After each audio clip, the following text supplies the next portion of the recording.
Yo, Darius Britt here. So I've been doing this film thing for about 10 years. Wow. Sounds crazy when I say it out loud. Time just like flies, right? I popped onto my first film set back in 2009. Literally didn't know anything, just a PA on a student film set. Fast forward 10 years later, I went to film school, worked on over 40 shorts, produced 8 of my own shorts, produced 2 feature films, toured the film festival circuit 3 times, started a YouTube channel, and here we are. Looking back on everything, there are a few things I wish I had known from go. It would have saved me a lot of time and a lot of grief. So here are 3 things I wish I had known before I started making movies. We're not ending the journey today, Mike. Your mindset is everything. How you view your abilities, how you view your potential. All of these things affect your behavior and ultimately your success. I kind of had the wrong mindset starting out.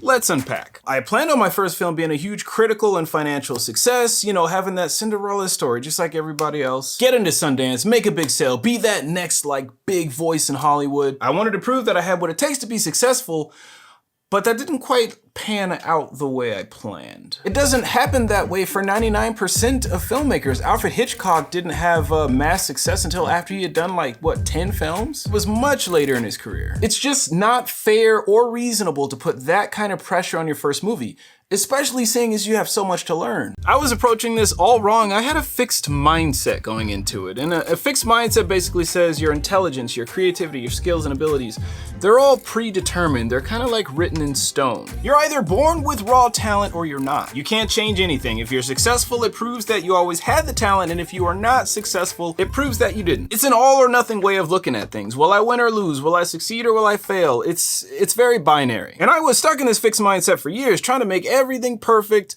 And then I realized something. All the filmmakers I looked up to had a passion for learning the craft of filmmaking. These guys weren't good because they were just naturally gifted. They were good because they just put their 10,000 hours in. They were successful because they loved learning, not because they were trying to be successful.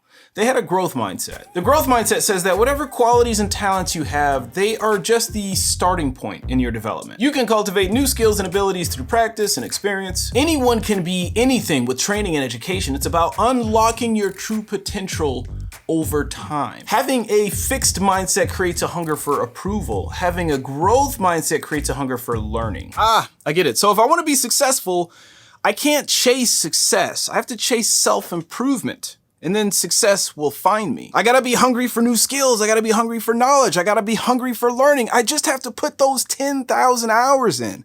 That's the ticket to the chocolate factory. I switched over to the growth mindset. I stopped doing projects to prove myself, and I started doing more projects to improve myself, if that makes any sense. Are you picking up what I'm throwing at you? My goal became to learn as much as I can, as fast as I can, and just enjoy the process of learning. I shot more microfilms because you can rack up your 10,000 hours a lot faster shooting really small projects. When I made the switch, I learned a lot more that year than I had the prior 3 years, and I had a lot more fun. Had I known this a lot sooner, I just could have shot so much more. Sponsor. This video is sponsored by the peeps over at Skillshare. Mastering your craft is all about learning something new every single day and making every day count. Careers are built on craft and skill. You really gotta like collect those tools to unlock your potential. Skillshare is a dope resource for all of the above. They have a truckload of classes on everything creative, filmmaking, photography, editing, After Effects, you name it. My guy Christopher Rhodes with YC Imaging just did a Skillshare original over there. I think you cats would really enjoy it. Click the link in the description to get 2 free months of your premium membership and just like explore your creativity. When you do the math, it's only like $10 a month. The first 500 people to click the link below will get 2 free months on their premium membership. Just keep me honest. I want to take my helmet off. The real goal. If you're a writer-director, your goal is to come up with a really cool, catchy premise that attracts a lot of money and a lot of attention. Pitch other investors or pitch industry contacts if you got them. Get the money, make the movie, blow up. So this is the classical way of thinking when it comes to film. There's 2 problems with that. 1, this emphasizes having a great idea or a clever premise. It perpetuates this toxic idea that you're just one cool idea away from all the success in the world, and in actuality, that couldn't be further from the truth. This is the lottery ticket mentality. Ideas are a dime a dozen. Everybody's got ideas. You could wake up tomorrow with a cool idea. Ideas mean nothing without a solid script. Ideas mean nothing without a writer who could take that idea and turn it into a great screenplay. Ideas mean nothing without a director who knows how to tell that story. Ideas mean nothing without execution, without craft. There's this invisible thing between your good idea and a good movie, and that thing is called craftsmanship. I say invisible because if done well, people don't even know it's there. All you see is the finished product. You have no clue how much expertise went into it. Tarantino, Hitchcock, Spielberg, Denis Villeneuve, they don't just have good ideas, they have great craftsmanship. If you're starting out, do not give into this lottery ticket mentality. Your goal should be to hone your craft. There are no shortcuts. Work for it. Put that 10,000 hours in there. All the cool ideas, man, they can wait. You don't have to have a catchy, high concept premise to tell a good story. With craft, you can just take a simple story and tell it exceptionally well. It's your execution that will set you apart from everything that has come before you. Then when you get the occasional cool idea or something later on, awesome, you'll be better served for it. You'll know how to tell that story.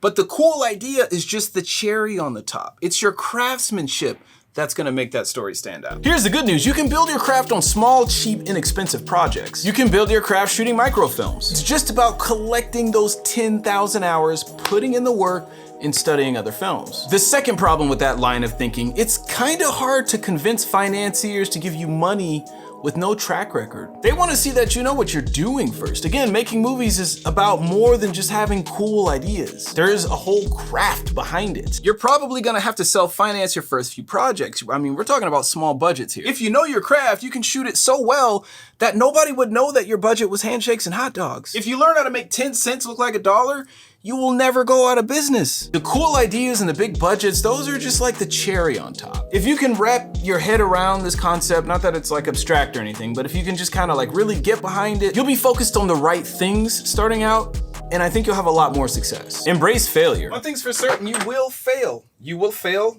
a lot. You will make a lot of mistakes, and unfortunately, it's not something you can avoid. You can't just watch more tutorials to get around it.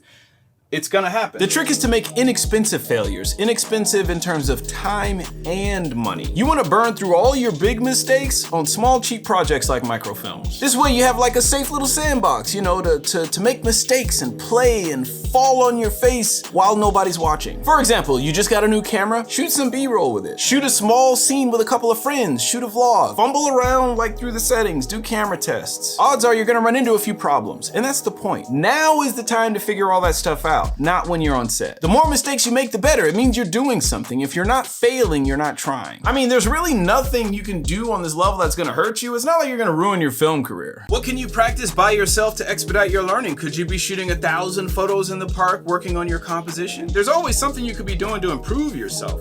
Ways to burn through all those mistakes that you're going to make on your own time. Fail fast, fail often, and fail forward. Thank you for watching. Keep the cameras rolling. Remember to rack up that 10K and learn something new every day. D-Bridge out.